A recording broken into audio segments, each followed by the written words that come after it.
Now for our story. It had been a quiet morning at the Lane farm.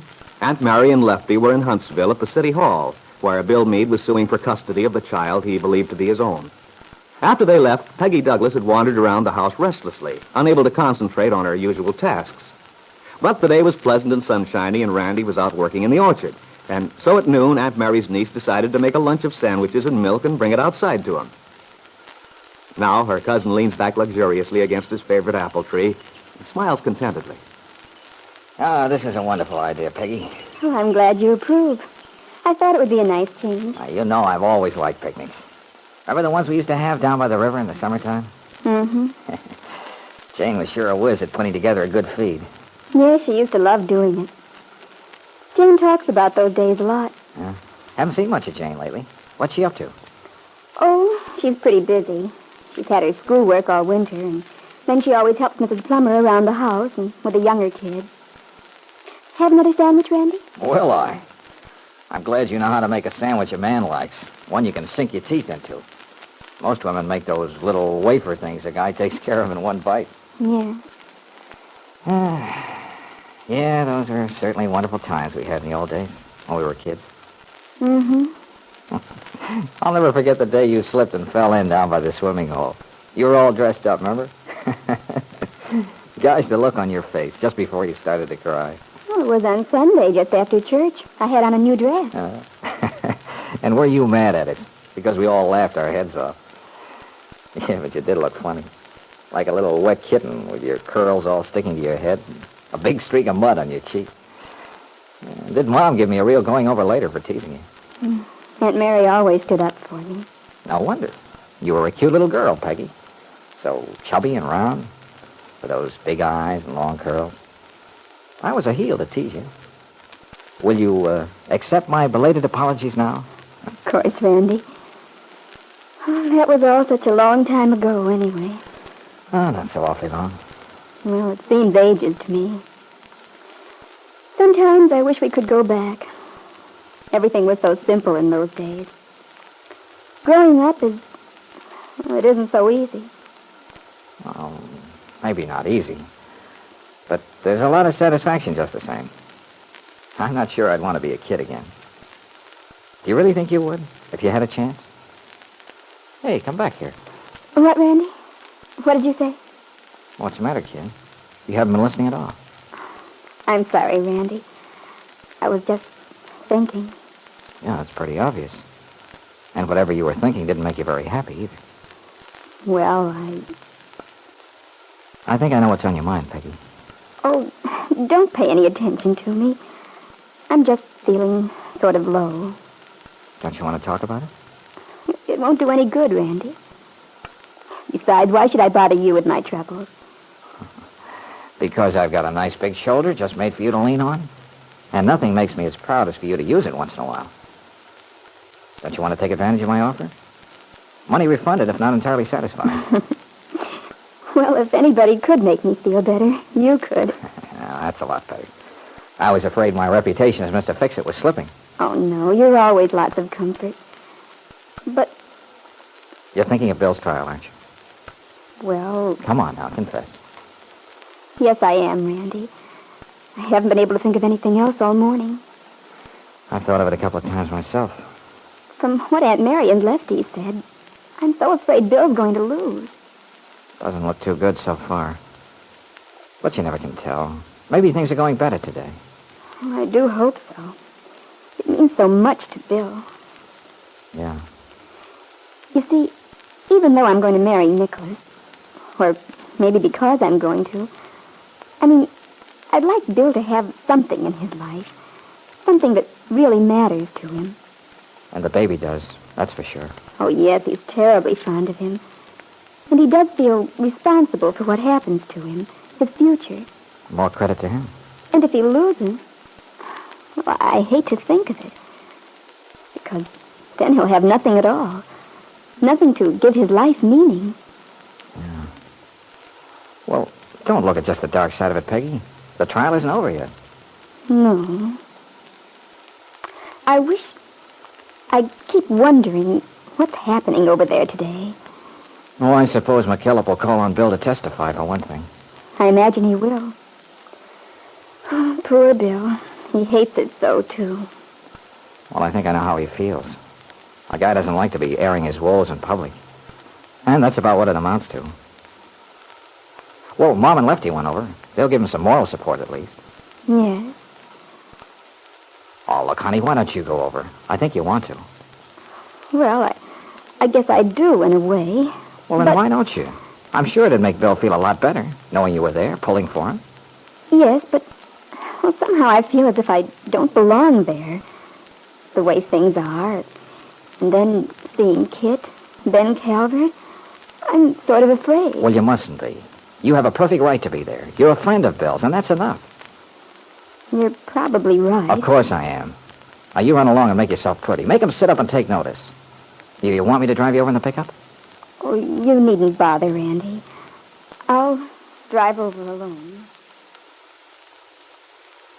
Everyone was seated and the courtroom was silent, waiting for the next witness to be called, when the door in the rear opened and Peggy appeared, a little frightened but looking fresh and charming in her blue dress and wide-brimmed white hat. Heads craned as she walked down the aisle, and people whispered.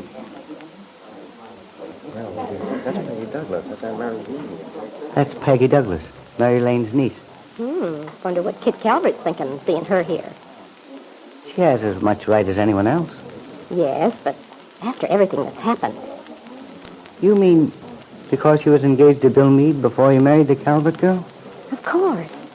It looks kind of funny, her coming here. I thought she was going to marry this writer who's been around town lately. She is. The invitations are out and everything. Anyway, Mary Lane's just about as decent as they come. If she thinks it's all right. Oh, I've got nothing against Mary Lane. And as for the Calverts, I've never liked them. None of them. Ben's mean and Kit's stuck up. As for Jessie, well. Don't be a cat, Julia. You know, it seems like something's funny about this whole business. What do you mean, funny? I don't know exactly, but the way Kit Calvert went way out to California to have that baby, then as soon as she got back, they separated. And look at what their lawyer brought out yesterday when he questioned the nurse. And David Bowman, too. Seems as if, whatever you say about her, she's had kind of a hard time. I'm not so sure. Bill Meade looks like a nice young fellow to me. I've talked to him several times in the bank. He's always very pleasant. That wouldn't prove anything. It's enough for me. And as for that little Douglas girl, she's very sweet. It's too bad she looks so unhappy lately. I had to come here, Mary. I just had to. I kept thinking about what was happening, worrying. Finally, Randy talked me into driving over. I'm glad you did, dear. If you felt you wanted to. I would have felt worse if I hadn't. Oh, they're going to begin any minute, I think. Yes, there's the bailiff getting ready now. Oh, which one is he? The one Angus is just talking to. Oh. Mr. William Meade. Oh, Aunt Mary. Don't worry, dear. It's Angus who's calling Bill to testify. Oh, if only it comes out all right for him. Raise your right hand, please. Do you solemnly swear to tell the truth, the whole truth, and nothing but the truth, so help you God? As Bill Meade seated himself in the witness chair, facing the courtroom, he looked toward Aunt Mary and Lefty. Then, for the first time, he saw Peggy. As his eyes found the troubled face of the young girl he loved so deeply, Bill's face lit in a warm, grateful smile. A smile which was not missed by the people watching him. A smile which was especially noticed by George Farnsworth, Kit's attorney.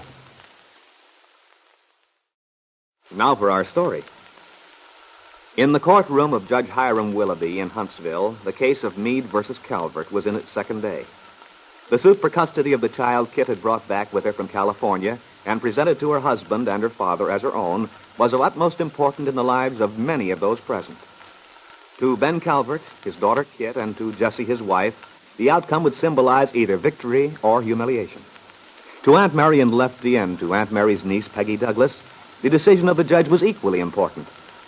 And finally, to Bill Meade, who believed himself to be the father of the baby boy, it seemed that his whole future life hung in the balance. Bill, who now sits facing the grave, anxious, or antagonistic eyes of the spectators, as the bailiff says, Raise Raise your right hand, please.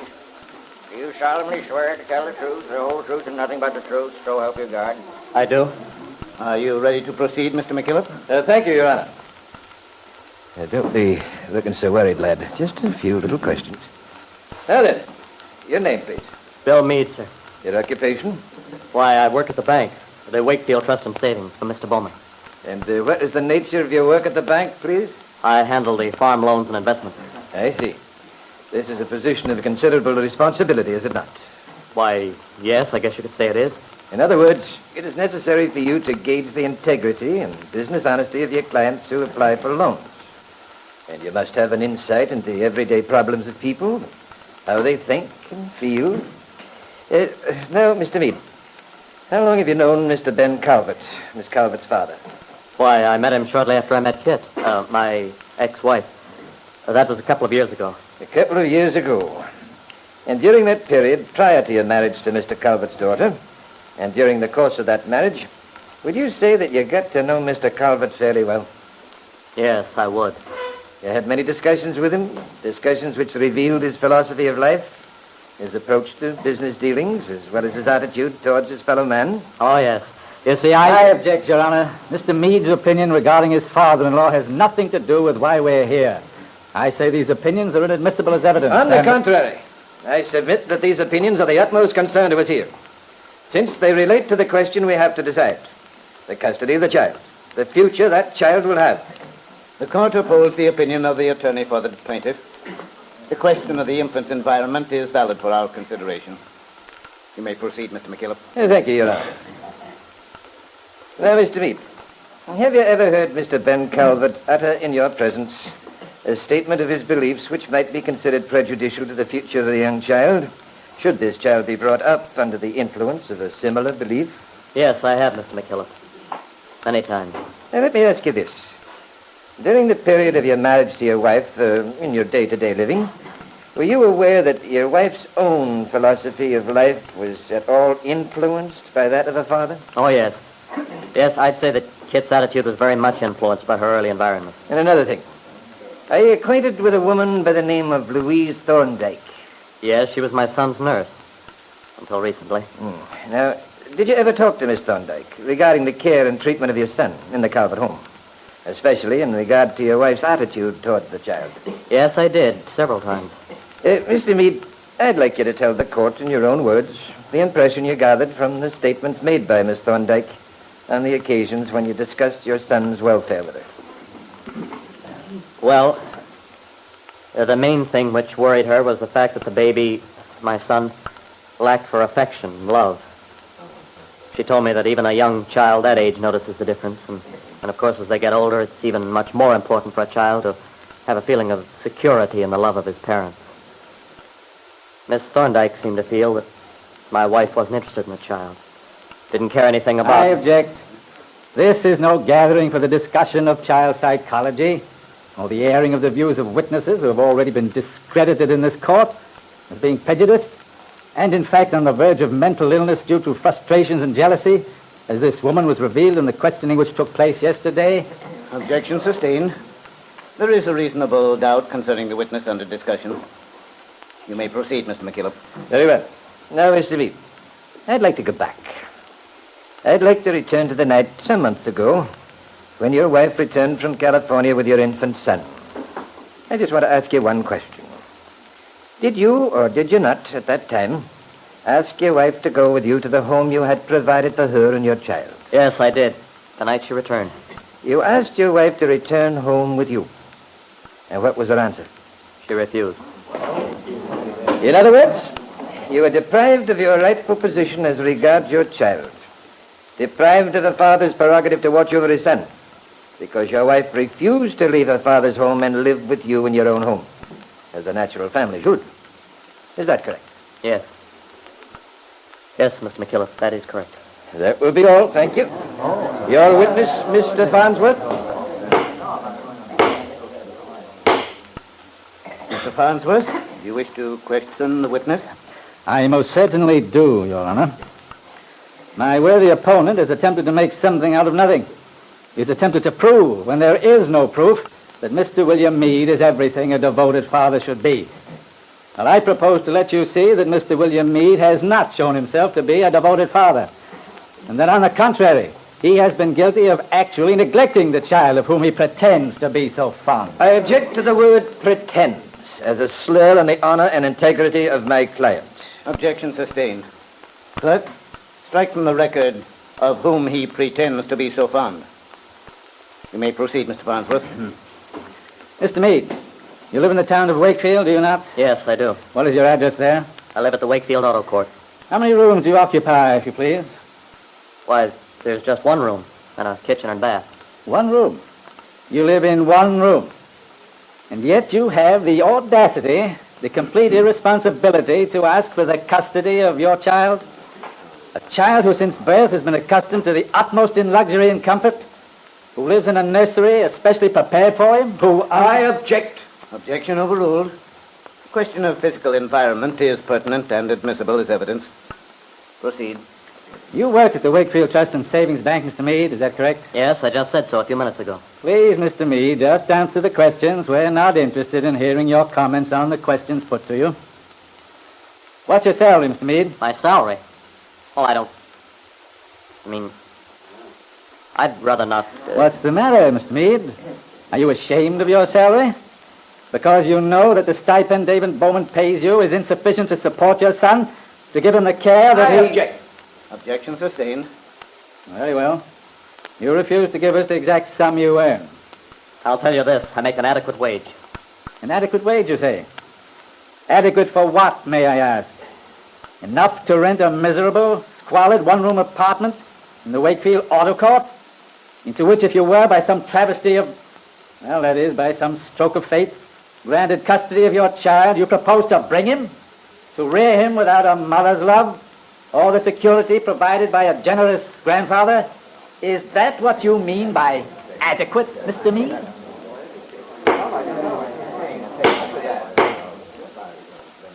If that's a question, I can tell you this. The salary I earn is amply sufficient for the needs of myself and my son. In fact, many men support a wife and child on much less. Mr. Meade, you say that many men support a wife and child on the salary you earn. Am I to understand by this statement that you plan to remarry? No, I have no such intention at the present time. Are you sure of that? Certainly I am. And yet it is my understanding that until very recently you had every intention and desire to marry again, just as soon as your divorce was granted. That in fact you planned to marry the same young woman to whom you formerly engaged, the young woman with whom you have frequently been seen during your marriage and subsequent separation. I refer to Miss Peggy Douglas.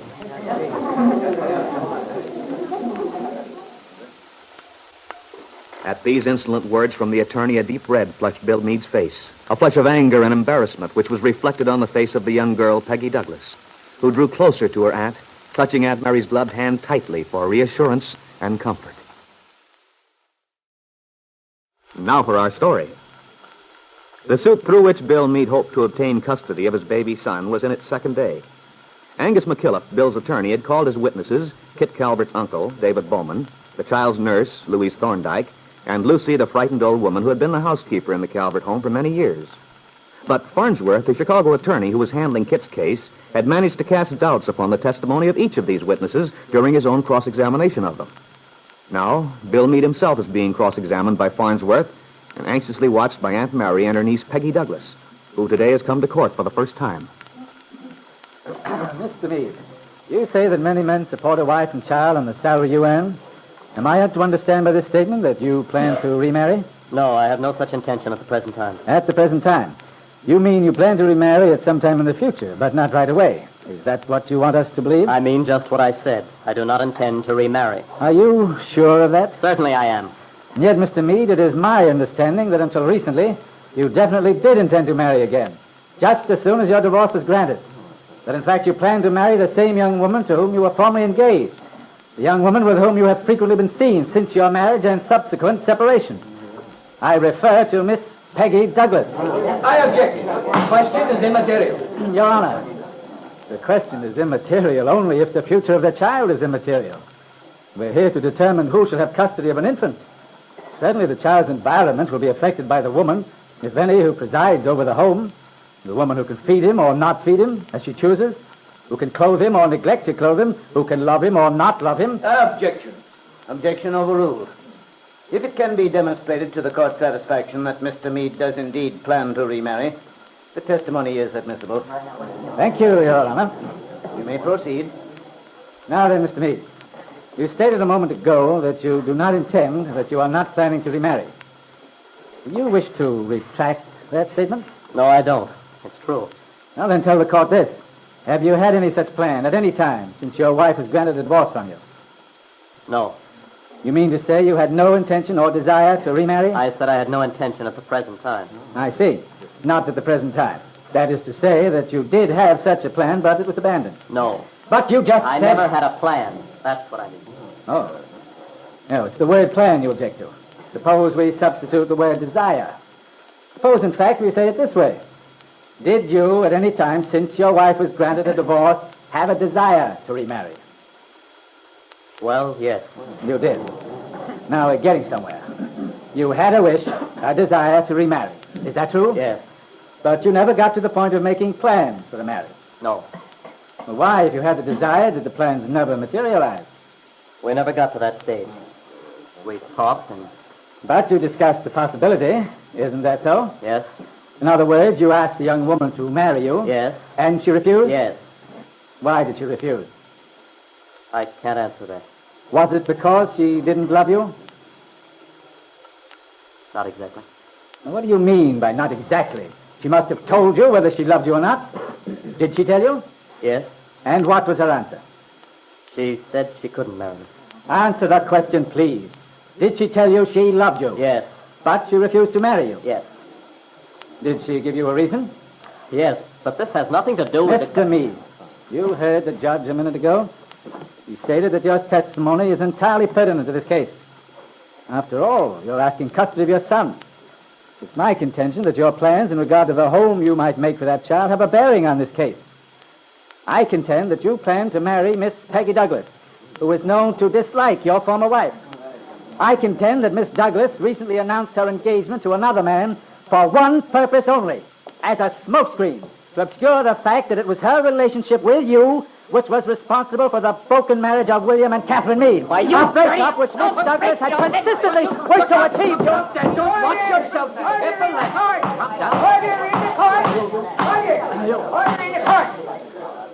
Your Honor, I demand that this man be cited for contempt of court, not to mention assault and battery. Just a moment, Mr. Farnsworth. Mr. McKillop?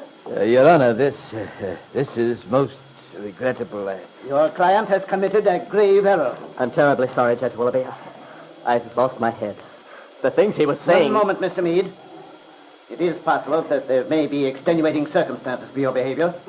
You've been under a severe emotional strain, I'm sure. But this is a court of justice. It is in our power to punish you severely for this act of violence. However, in view of the circumstances, we will suspend such punishment on condition that you give your solemn pledge to abide by the orderly rules of the court in future. After all, Mr. Meade, if everyone were to behave in such unseemly manner, it would be impossible to bring any case to a just conclusion. Yes, Your Honor. In order to allow Mr. Farnsworth, the victim of Mr. Meade's undisciplined behavior, to recover himself sufficiently to continue, and in order to allow Mr. Meade's attorney, Mr. McKillop, time to explain a few things to his hot-headed young client, court is adjourned until 2:15.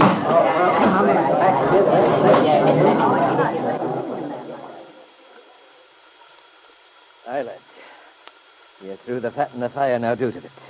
To strike the opposing attorney, why, it's a grave matter. I know, Mr. McKillop. It was an awful thing to do. But I don't even remember how it happened. I just saw red, went sort of blank. It was like a nightmare. Yeah, but for a man in a bad dream, you certainly have good aim. I'll say that for you. Right on the chin. Clean a blow as I've ever seen. Down he went. What a fine sight it was. The slippery scoundrel. He had it coming to him all right. Yeah, but that's neither here nor there. You're out of order, lad. Strictly out of order. I know. I'm terribly sorry, Mr. McKillop. Do you think this will make it worse for us? I mean, do you think the judge... I'm not sure, boy. If the judge wanted to, he could have punished you severely for such wild, disrespectful behavior, but the fact that he didn't, I don't know. Well, Judge Willoughby's a fair man. What's more, he's a human being. Still, he has his dignity to maintain and his position. Oh, yes, of course. He couldn't let me get by with a thing like that without telling me off. It isn't as if I didn't realize how wrong I was, but... Well, when Farnsworth began saying those things about Peggy, who's been so honorable, so decent and sweet all the way, well, I couldn't take it, that's all. Why does he have to bring her into it? It has nothing to do with Peggy. She's not on trial. And neither are you. That's why Farnsworth's way of working is so tricky. He's put you on trial in his own way. In other words, we're on the defensive when we should be on the offensive. It's just about the size of it. Oh, I'm an awful dope. I ought to have my head examined. No, your heart, lad. It's your heart that's getting you in all this trouble to begin with. Yeah, I guess you're right, Mr. McKillop. I wonder if the guy ever learned. Being a bachelor, that I couldn't say. Yeah, maybe you're lucky. But I'm afraid I'm not the stuff bachelors are made of. Not that I expect I'll remarry the way things are. But if only we could win the case. If I could bring that boy of mine up to be a decent person, well, then I'd feel that my life had been worth something. Mr. McKillop, do you think we're absolutely sunk, or do you believe we have a fighting chance? I'm not sure, boy. That we may win yet. You see, we still have a card up our sleeve. We have? Something that might even balance the boner I pulled today? I hope so. Well, what is it, Mr. McKillop? Well, it seems to me we've called everyone to testify who could have helped us. There's one witness we haven't called. One that may carry a lot of weight. Really? I can't imagine who that could be. Now, this may surprise you, lad, but the next witness we're calling is someone who is more a friend to you than you realize. Your ex-mother-in-law, Jessie Calvert. Angus McKillop had great hopes that Jessie, who had already received formal notification that she was being summoned, would indeed be of value to Bill's case. Remembering what she had told him the night they had met in the courthouse square, recalling the hatred in her voice when she spoke of Kit, and even of Ben Calvert, her husband. But would Jessie be willing to risk arousing Ben's anger by testifying against his daughter?